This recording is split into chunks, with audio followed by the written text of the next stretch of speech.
Olá, meu nome é Elizabeth Sartori, eu sou psicanalista. Vou dar continuidade aos tipos psicológicos que é a segunda parte. O anterior eu falei sobre Epimeteu e Prometeu e Pandora. E agora vamos falar um pouco mais dos introvertidos e extrovertidos, mas olhando do ponto de vista da psique, como funciona, como que é a libido, qual a influência da mãe nessa no surgimento então da atitude psicológica, né? Eu tomei como base o livro Tipos Psicológicos de Jung,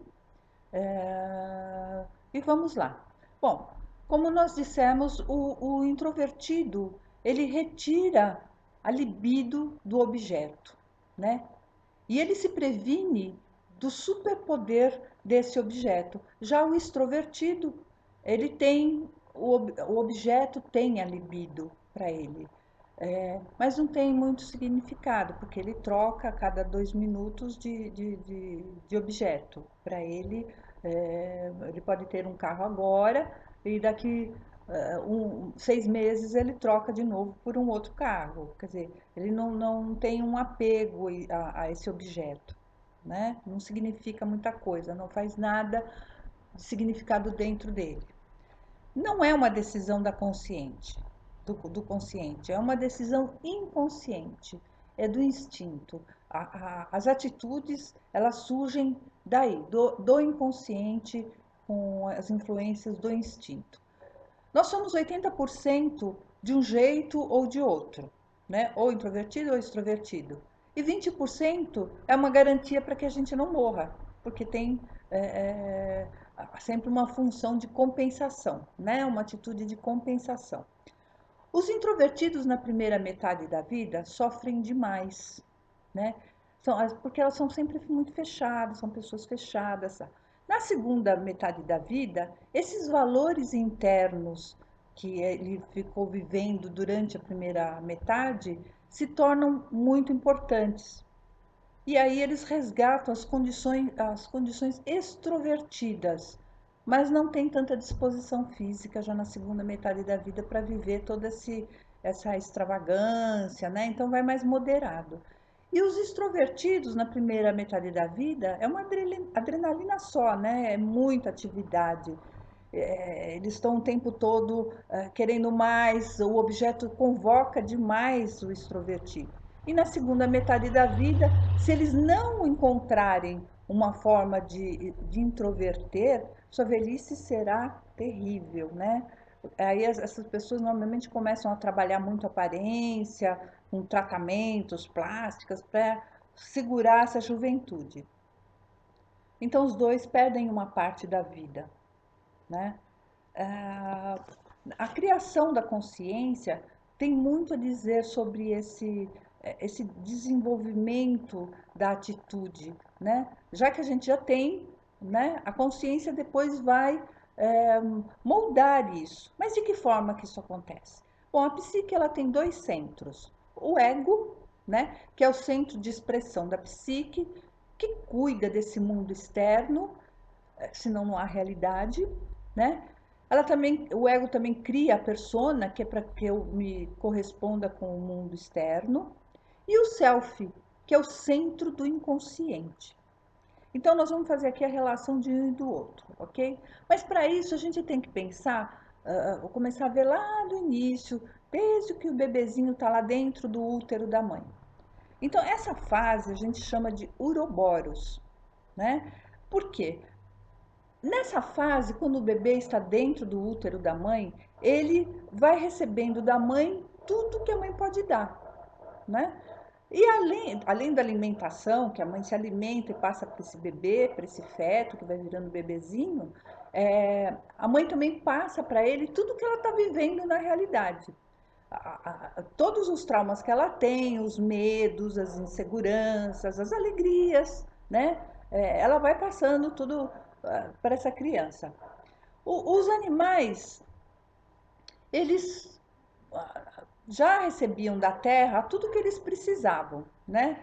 O self para eles garante a sobrevivência deles, né? Daí nasce o primeiro arquétipo, que a mãe é igual à terra, né? Arquétipos são ideias que vêm evoluindo. Então, já nasce o primeiro arquétipo quando os animais já tiram da terra aquilo que eles precisam, né? O self cria uma função chamada centroversão. Essa função, imagine um círculo, no meio desse círculo um ponto. Esse ponto é uma semente do que vai ser o ego. O ego ainda dessa criança não está constituído, né? E a criança então nasce e se sente dentro de um pote. Ela já estava num pote antes, que era o corpo da mãe, recebendo tudo da mãe, e agora ela nasce e ela continua nesse pote, porque a mãe vai continuar ao abraçá-la, ao acarinhá-la, né? Ela vai continuar segura e ela vai continuar se sentindo dentro desse pote, é, aí durante um ano mais ou menos, até que ela comece a constituir esse ego, né?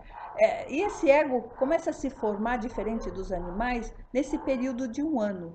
Então, é como se a gestação da criança, além dos 9 meses, durasse mais 12 meses. Ao contrário dos animais, que ao nascer muitas espécies já liberam os filhotes para viver o seu mundo. Não ficam com os filhotes aí por muito mais tempo. Então, a criança, quando está nesse pote, né, tanto dentro quanto fora, ela adquire ela se sente a dona do poder. Tudo isso inconsciente, certo? E a mãe também ganha essa força e esse poder, porque ela recebe emprestado o self do filho, né? Tá com ela tudo. Ela se enche e vai ser difícil tirar isso dela. Então você vê essas mães, né, ficam todas cheias porque teve a criança, né? Elas conceberam algo delas, então elas ficam infladas, né? Essa importância que a mãe dá é, dará origem ao que a gente chama de relação primal, né, entre ela e a criança. É daí que vai derivar todo o comportamento da criança, ok? Fora do útero, a criança vai absorvendo toda a realidade da mãe sem racionalizar. Ela já fazia isso de uma certa forma quando estava no útero. Agora, ela recebe muito mais porque a mãe vai começar a falar com ela, pode isso, não pode aquilo, ai, lindinho, né? E ela vai recebendo, ver também o rosto da mãe, como ela está, ela vai observando tudo isso. A memória que essa criança tem nessa fase do útero e ainda na relação primal é uma memória mitológica. Ela vai registrando tudo, é, é, porque é assim que constitui a psique. A psique tem todas as informações, tá certo? E essa memória toda que nós temos quando ainda somos crianças e, portanto, nós estamos no inconsciente, é uma memória mitológica, ok? Muito bem. Então, a mãe, quando ela está grávida, ela está muito ligada ao inconsciente. Ela fica bem sensível. E ela tem seus temores, não é? Então, ela rejeita o estado de self que ela está sentindo, porque ela não quer sentir isso. Ela não quer sentir esses temores. E isso irá influenciar a criança, o que leva a mãe a um trauma pós-parto depois, né? O self irá, então, transferir para o ego a autoridade para que o indivíduo responda ao self e à realidade que a mãe impor para que ele sobreviva, né? Então, ele transfere para o ego essa autoridade para que então essa criança comece a ter uma realidade, né? Comece a entender a realidade através da mãe. Este é um processo chamado centroversão, né? Isso que é a centroversão, ok? A centroversão garante que o ego construa uma persona. Essa persona é uma máscara, né? Que faz com que a gente responda ao mundo externo. E ao mundo interno a gente também precisa responder.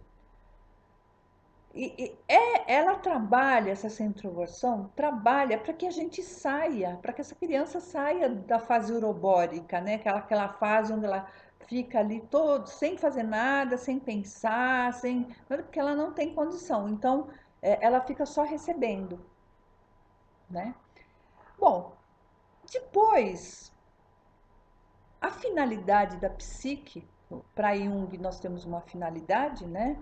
É que se cria o automorfismo. O que é esse automorfismo? É um sentimento que temos que nos desenvolver. Né? É quando o ego começa a ter expressão, quando a criança então começa a falar, nenê quer. Então ele começa a perceber que ele pode pedir, que se ele pedir ele tem, né? E aí a gente começa a constituir o nosso estoque de memórias, não mais mitológicas, e sim uma memória mais presencial. Se essa criança continuar dentro desse pote, não responde a esse automorfismo, fica nessa dependência da relação primal. Então, a gente pode olhar aí muitos adultos já, né, tendo esse problema ainda de viver essa dependência da mãe. Eu tenho casos de que as pessoas é, vivem totalmente dependentes da mãe e não conseguem se desenvolver, não conseguem encontrar uma saída. Né? O ego ainda é muito fraco, o ego ainda não se constituiu por inteiro. Né? Na antiguidade, os homens não sabiam como as crianças nasciam, lá no tempo das cavernas, né? Então, eles achavam aquilo um fenômeno extraordinário. Como que podia, de repente, do nada, a mulher parir uma criança? De onde que ela veio? Como que aconteceu isso? Né? Então, eles deram um poder muito grande para essa mulher, né? Eles transferiram um poder para ela e é um poder arquetípico. Então, ao se tornar mãe, hoje em dia, a mulher acessa essa memória inconsciente de poder, né? E, e recebe esse poder. Ela se sente a mais, né? E antigamente a mulher era preparada para ser mãe, né? Até algum tempinho atrás a mulher era preparada para ser mãe, é, então ela acessava esse arquétipo com mais facilidade. Se ela perder o caráter de ser mãe, onde está o poder? Ela então segura o filho, né? Então, hoje, se a mãe tem um filho, ela procura, ela segura porque ela não acessou esse arquétipo do poder. Ela ainda não se sente, então o filho é o poder para ela, não ela se sente poderosa. Quando ela deixa de ser mãe e se transforma num objeto para a criança, então começa aí a relação, né? A criança se vê como um indivíduo e a mãe se torna um objeto. A primeira atitude da mãe é eliminar esse poder da relação primal. Então a mãe começa a dizer: faça aquilo, que você não fez aquilo, onde já se viu, vai fazer, precisa aprender, né? Ela passa, então, nesse momento, a ser um objeto para a criança. A criança começa a observar. Então, essa mãe transfere o self para a criança para que ela vá para o automorfismo, porque a criança precisa disso, precisa desse self, precisa desse ego, né, para poder entrar no automorfismo. É um sofrimento para a criança esse abandono, né? Porque a mãe rompe com ele de uma certa maneira. Ela não vai mais ficar dando aquela segurança total, alimentando totalmente. Então a criança se sente abandonada. E é daí que começam os traumas. A mãe, ela esvazia esse pote da criança para que essa própria criança encha com seus próprios conteúdos. E como faz isso? Com um novo encontro com o self, né? Cada encontro com o self que nós temos, nós saímos para o mundo com um novo valor. Isso serve para o indivíduo adulto também, para o adolescente. Cada vez que a gente entra nesse self, que a gente tem esse contato com o self, a gente sai com um novo valor. E é isso que a mãe faz com a criança. Ela proporciona que a criança vai fazendo encontros com o self. Quando a mãe infla demais e mima muito a criança se vê aceita demais, né? Pela mãe. E aí ela é rejeitada no seu modo de ser, porque ela é todinha da mãe, ela é mimadinha, então a mãe não está olhando para aquilo que essa criança pode ser, né? E isso cria uma complicação para a criança. Mas como que a consciência pode ser ampliada? O ego entra no inconsciente, pega a ideia, sai para fora, para a realidade externa e constrói o objeto. Esse seria o processo natural. Era um ir e vir, né? A mãe é a porta para dar vazão aos valores internos da criança. Não tem outra pessoa, é a mãe que faz esse processo. Se a mãe não interfere, a criança, se a mãe não interferisse, a criança seguiria seu caminho e atenderia ao inconsciente. Mas não é bem assim, né? Como a mãe tem lá os seus problemas, ela transfere isso para a criança e a criança não sai pura, não sai um indivíduo com uma finalidade, vamos dizer assim, mais adequada, né? Então, mas se a mãe, com as suas atitudes extremadas, impor à criança uma atitude, né? Essa criança vai ter seu tipo falsificado. E aí leva essa criança, com o tempo, à neurose, né? Porque ela vai para o irreal. Porque não é aquilo, não faz parte dela esse tipo, essa atitude que a mãe está impondo, né? A mãe teria que ser mais, vamos dizer assim, mais compreensiva nesse sentido, mas as mães não são tão compreensivas assim, né? Quando a mãe dá importância ao corpo da criança, enfatiza um caráter erótico e aí a criança se torna extrovertida. Porém, se a relação erótica for demais, castra a criança de valores internos, porque ela não vai olhar mais para os valores internos, é tudo fora. E ela não tem como ficar dando valor para receber essa criança. Castrada, ela não dá mais valor. E ela não recebe também. O único jeito dessa criança anestesiar o corpo quando adulto, quando mais velho, é partindo para as drogas, né? Então, as drogas aqui é uma deficiência na erotização, ou seja, a erotização foi demais para aquela criança e aí a castrou de uma maneira tal que ela já não sabe mais o que tem que fazer, ela fica muito excitada com o mundo, né? Mas não tem força para tudo isso, e aí ela precisa se anestesiar, precisa baixar isso e vai partir para as drogas, para álcool, né? Tudo que é para anestesiar. E a mãe que é ausente empurra a criança para a introversão, porque a criança vai falar assim: ah, eu sou feia, então ela fica lá quietinha, ela não tem, ninguém vai gostar de mim, né? Porque a mãe, com o ausente, foi um sinal de que a mãe não gostava dessa criança. A mãe, ela descarrega sobre a criança uma grande quantidade de libido e faz a criança desenvolver a sua própria libido, né? A criança fala assim: "Puxa, essa pessoa é muito importante para mim, porque ela me alimenta", né? E manda a libido de volta para a mãe. E aí há uma relação de troca, é uma extroversão, né? Vamos falar um pouquinho do menino. Se a mãe está dentro de um conceito machista, né, que é muito comum hoje em dia, ela irá olhar para o filho da seguinte maneira: o filho vai ser a solução para os seus problemas materiais. Então, ela vai despejar sobre o filho uma forte carga erótica para que ele vá para o mundo conquistar as coisas para ela. Então, ele vai para a extroversão.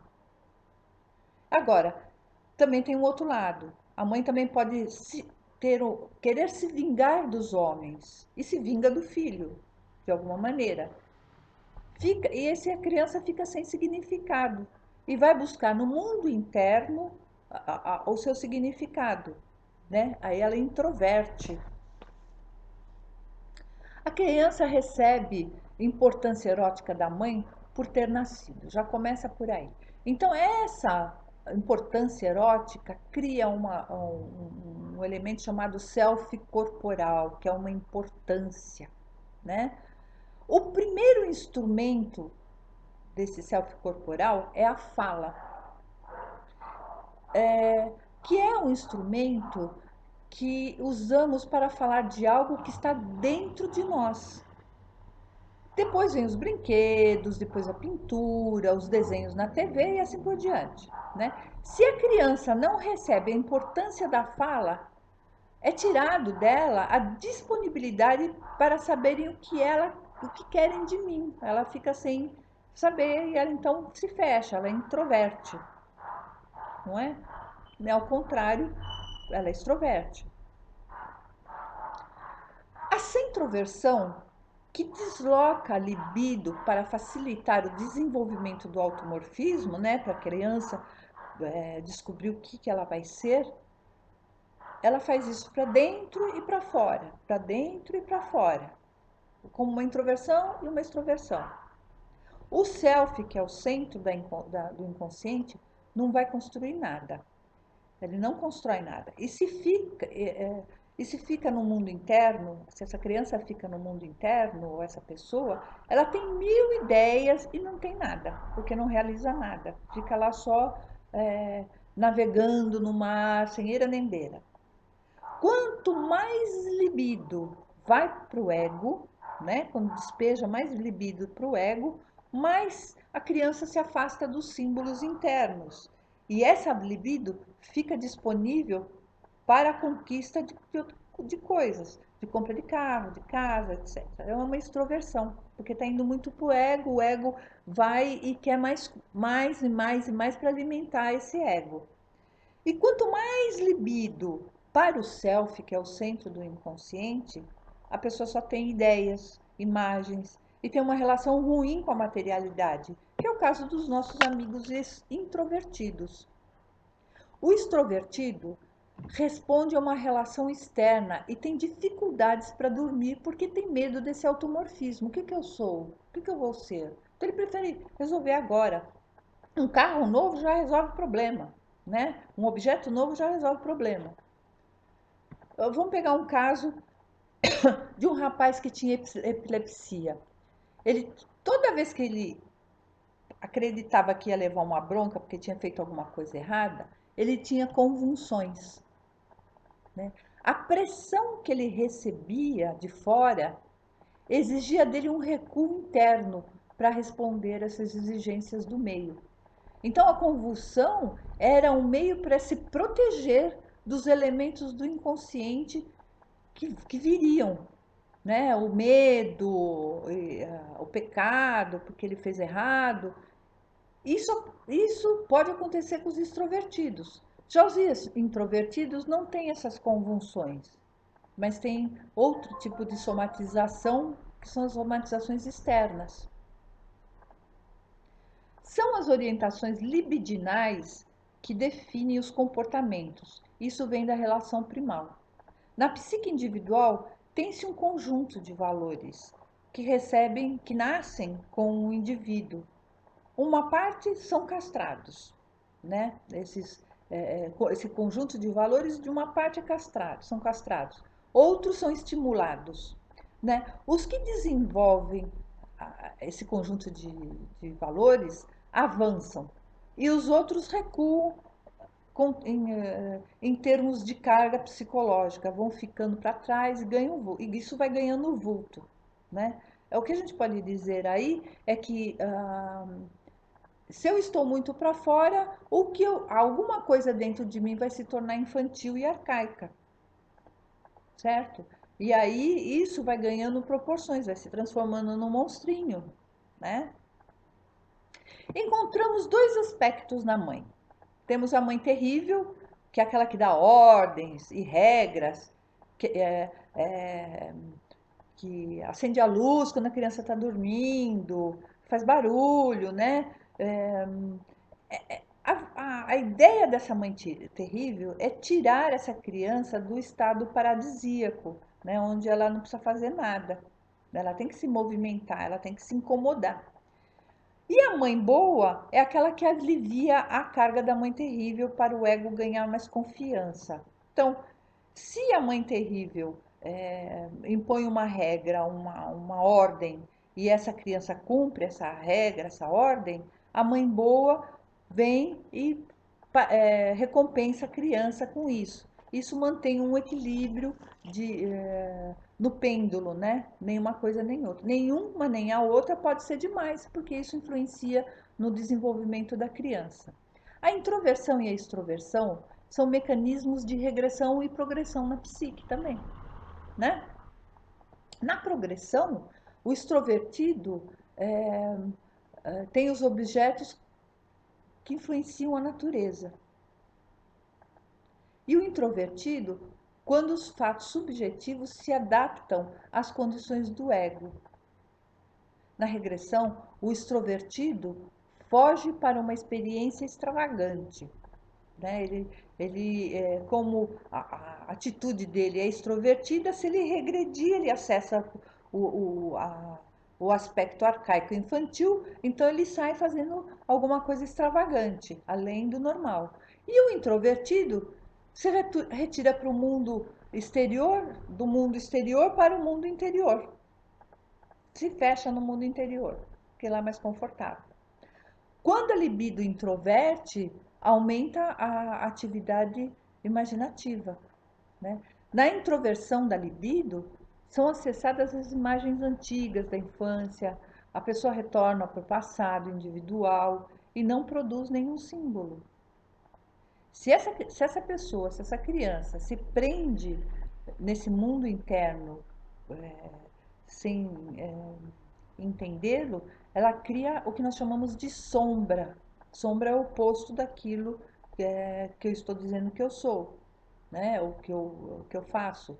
Se a libido consegue sair, entender, ser compreendida através de uma reflexão e tudo mais, o milagre aparece, né? As coisas acontecem, a pessoa vê situações sendo resolvidas e ela se surpreende com isso, né? Quando a libido volta para o inconsciente, é como se voltasse para a mãe, porque o nosso inconsciente é considerado como essa mãe, porque ele nos nutre. Nós não sabemos lidar com isso, nós não damos essa importância.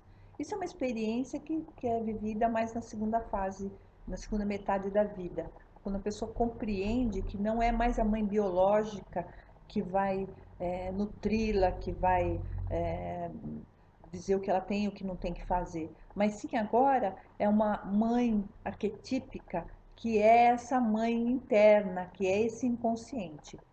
Mas acontece que no inconsciente, a gente usa a mãe como uma imagem do inconsciente aqui, mas o inconsciente é muito mais do que isso, né? Se a pessoa vencer o medo do inconsciente, ela vai colher conteúdos salvadores, né? Porque ela tem um ego, ela consegue é, refletir sobre, né? Quanto mais negativa for a posição do consciente para com o inconsciente, mais o inconsciente se tornará perigoso. Por isso que é importante a consciência, né? Adquirir consciência, ampliar essa consciência, para que o inconsciente não se torne perigoso. A psique, ela funciona por compensação, sempre, sempre, em todas as situações, né? É, Então, os extrovertidos, eles são deterministas, eles pensam mais, eles usam mais a causa e efeito, né? Eu fiz isso, deu isso, ok? A terapia para os extrovertidos é mais lenta, porque eles não conseguem desfocar, né? Já os introvertidos, não. Os introvertidos conseguem até desfocar, mas não conseguem ser chamados, eles não conseguem deixar, eles não deixam nada, né? Eles só ficam lá e não conseguem deixar essa posição interna. A igreja contribuiu muito para isso, vamos dizer assim, para que os extrovertidos ganhassem o mundo, né? Porque a igreja deu muita importância à consciência, através da Trindade, né? Pai, Filho e Espírito Santo, todas figuras masculinas, né? E então ela, com isso, vamos dizer assim, que de uma certa maneira, ela proibiu as pessoas de sentir, proibiu as pessoas de sentir, né? E aí nós temos aí uma sociedade ocidental extrovertida. Veja, quando quando há um corte na espontaneidade de uma criança, ela busca todas as possibilidades e vai para a extroversão, que foi o que aconteceu aqui com a igreja, né? Houve um corte no sentir e aí a criança não ficou mais espontânea, porque ela não sentia, né? A criança que é adulto, que nós estamos falando, ela não sentia mais, então ela vai buscar as possibilidades que o mundo está oferecendo. E aí vai para a extroversão, né? Essas pessoas, então, ficam atentas aos objetos porque não lhes foi dado o direito de ter esses objetos de uma forma total, inteira, né? Com tudo que o objeto pode fornecer, a subjetividade e o objeto em si, né? É, Veja, se uma criança, tem uma estante de brinquedos e a mãe deixa a criança mexer em todos os brinquedos, a criança perde a graça, porque ela já sabe tudo aquilo, então ela não aprende a querer mais objetos, né? Ela já tem tudo, para que ela vai atrás? Mas se a mãe disser que não é para mexer e, vamos dizer assim, regular isso, a criança vai para a extroversão, porque ela vai querer pôr a mão. Diz uma criança que não pode mexer em alguma coisa e veja se ela não vai mexer, né? Pode ter um milhão de coisas no ambiente e você falar, aquele você não pode mexer, é justamente aquele. Se a gente lembrar aí de Adão e Eva, Deus falou para eles não mexerem na árvore do fruto proibido e botou a árvore no meio do paraíso. Ora, eles foram mexer, né? Foram se extroverter, foram lá comer a maçã de alguma maneira.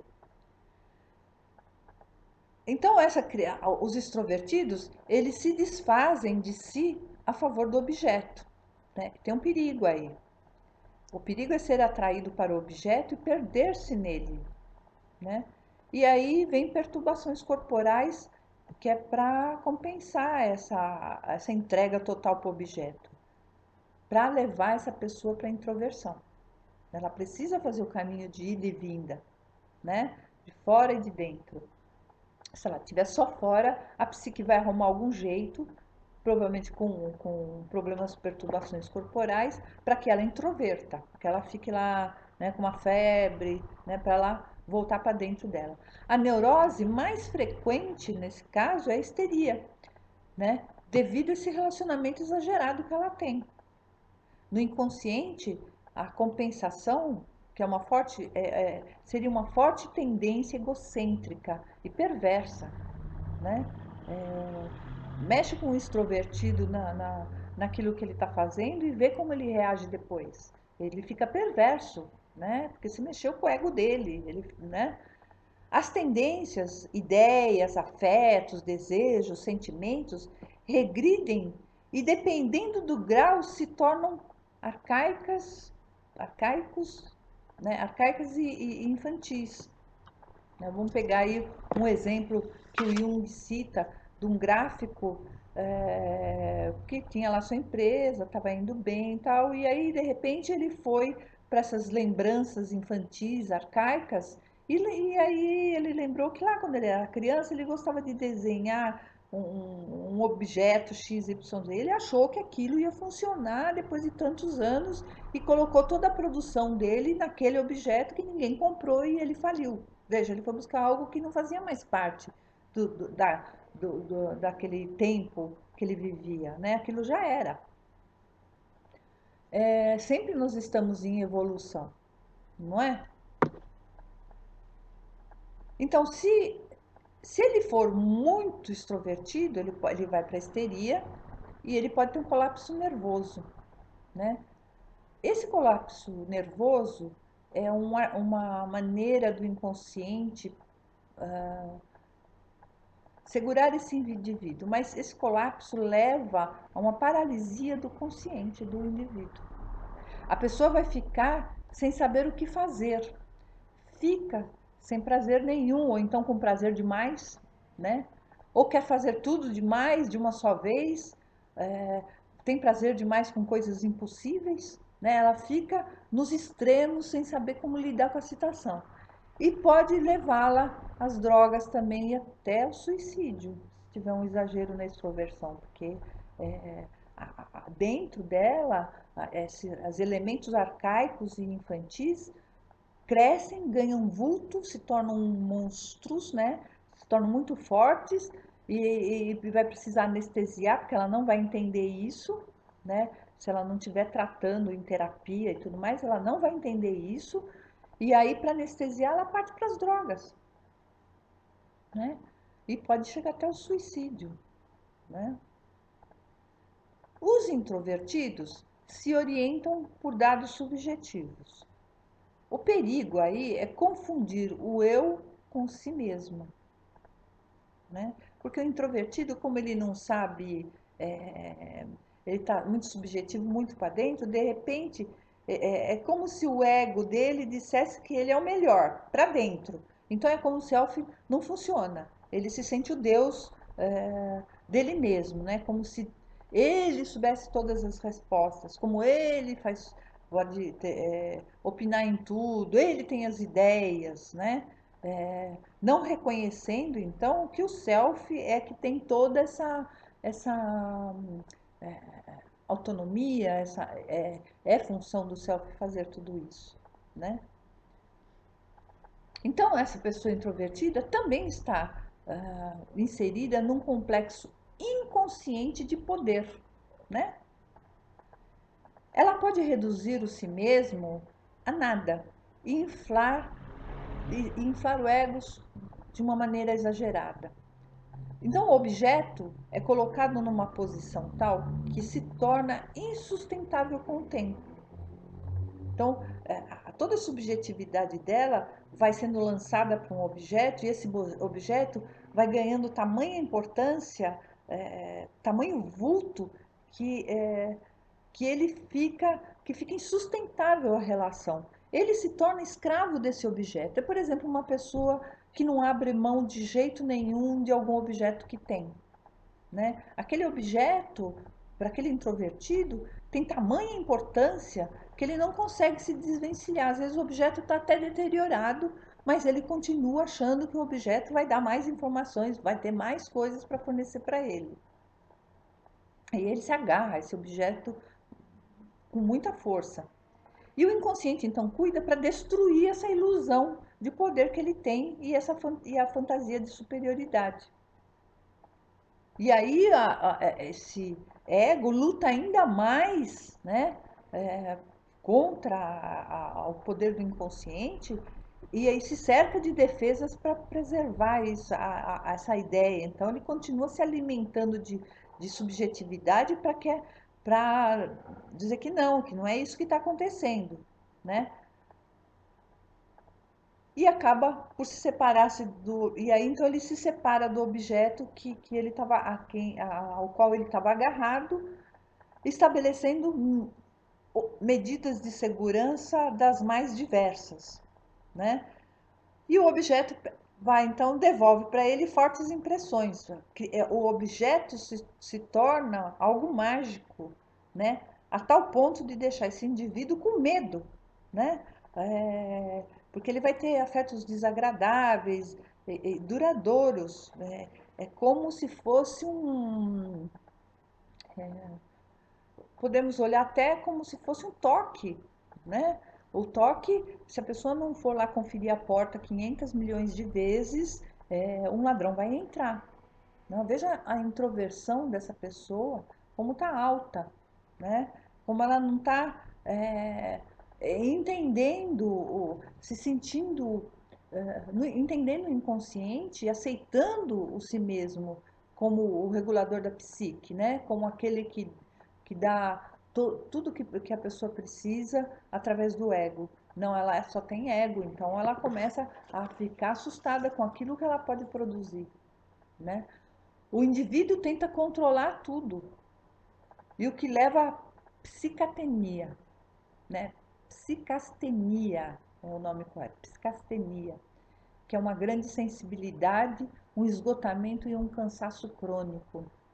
O objeto aí é visto como mágico, porque o indivíduo reprime as forças arcaicas, né? Volta tudo lá para dentro do inconsciente, fica tudo infantil, o que desperta pavor e desconfiança. Toda mudança parece incômoda e perigosa. E não há como. Tudo é uma relação do inconsciente com o consciente, ok? Então, até mais!